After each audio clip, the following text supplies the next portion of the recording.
Jangan nanti ada jamaah yang telepon Pak Muzamil, Pak Haji, saya sih pingin ke masjid, tapi malah saya ketemu orang itu. Datang nggak sih dia itu? Loh kok karena orang? Emangnya siapa yang melihat kita? Ya ada orang begitu. Saya nggak mau ke masjid, malas jumpa dia itu. Wah, nah ini bulan Ramadan kok malah permusuhan. Mana mahabbahnya ini? Puasa itu kan mahabbah, cinta. Ya kita di sini saling mencintai, bertambah-tambah cinta, kita kasih sayang, kita saling mendoakan kita. Saya sering mengatakan kepada seluruh jamaah, ayo kita saling mendoakan. Saya sendiri nggak tahu nasib saya nanti. Kalau saya nanti nasibnya di neraka, tolong Bapak Ibu yang ahli surga doakan saya supaya saya bersama Bapak Ibu-ibu. Mau doakan saya Pak ya? Amin. Atau sebaliknya, ya ada di antara Bapak yang di neraka, kami misalnya ahli surga, nggak mungkin nggak kami doakan. Ya Allah, dia dulu bersama-sama kami di masjid mendengarkan taklim begini begitu. Kalau sudah penghuni surga berdoa untuk sahabatnya, insya Allah Allah itu kasih sayangnya lebih besar daripada marahnya. Kita ini kadang-kadang marah kita lebih besar daripada mahabbah kita. Jadi bukan puasa kalau tidak bertumbuh mahabbahnya. Bukan puasa kalau hatinya nggak ridho, nggak lapang.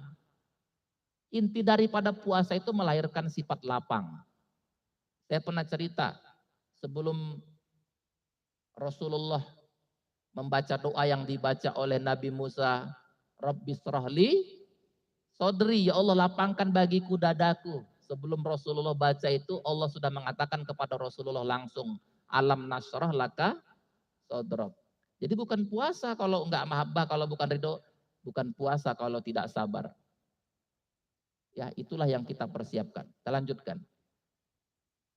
Karena tema ini berbicara tentang bahagia dengan puasa, sehat dengan berpuasa. Coba kita lihat beberapa tips Rasulullah dalam menjaga kesehatannya. Rasulullah itu terkenal sangat gagah, sangat kuat, ya, terkenal itu fisiknya luar biasa. Kenapa?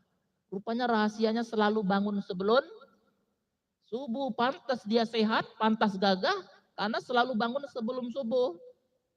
Kalau ada orang-orang yang susah bangun, ini bawaannya pasti lemas aja ini. Yang kedua, wah ini menjaga kebersihannya luar biasa. Bersih. Seorang muslim ya adalah orang yang bersih. Belajar fikihnya bab pertama aja tuh haroh kok. Gimana nggak bersih? Harus bersih. Yang ketiga, makan sekedar yang diperlukan. Ya, bedanya Rasulullah dengan kita apa? Rasulullah itu makannya sedikit. Kalau kita dikit-dikit makan. Rasulullah itu sedikit tidur. Kalau kita dikit-dikit tidur. Nah, itu bedanya Rasulullah dengan kita. Maka makan sekedar yang perlu. Disisakan itu untuk sepertiga untuk apa itu kata Rasulullah? Sepertiga untuk angin, sepertiga untuk bernapas gitu ya, bukan dipenuhkan semua perutnya. Kemudian gemar berjalan kaki. Ya, jadi berjalan kaki itu adalah sunnah Rasulullah. Banyak-banyak kita berjalan kaki. Sekarang ini orang banyak sudah usia masih muda, usia 30, 35, udah gagal ginjal. Ya, udah cuci darah, udah diabetes. Kenapa? Gara-gara urusan makan yang enggak dikendalikan. Kata orang bijak, hati-hati memakan yang kamu masukkan ke dalam mulutmu. Kalau salah-salah nanti obat itu yang menjadi makananmu katanya. Jadi obat itu yang jadi makanan. Waduh tergantung udah dengan obat. Tiap hari makan obat. Jadi makanannya udah jadi obat. Maksudnya obat itulah jadi makanannya. Saking udah parahnya badannya ini. Na'udzubillah. Kita beruntung dikasih Allah kesempatan berpuasa lagi. Bahagia sekali fisik ini.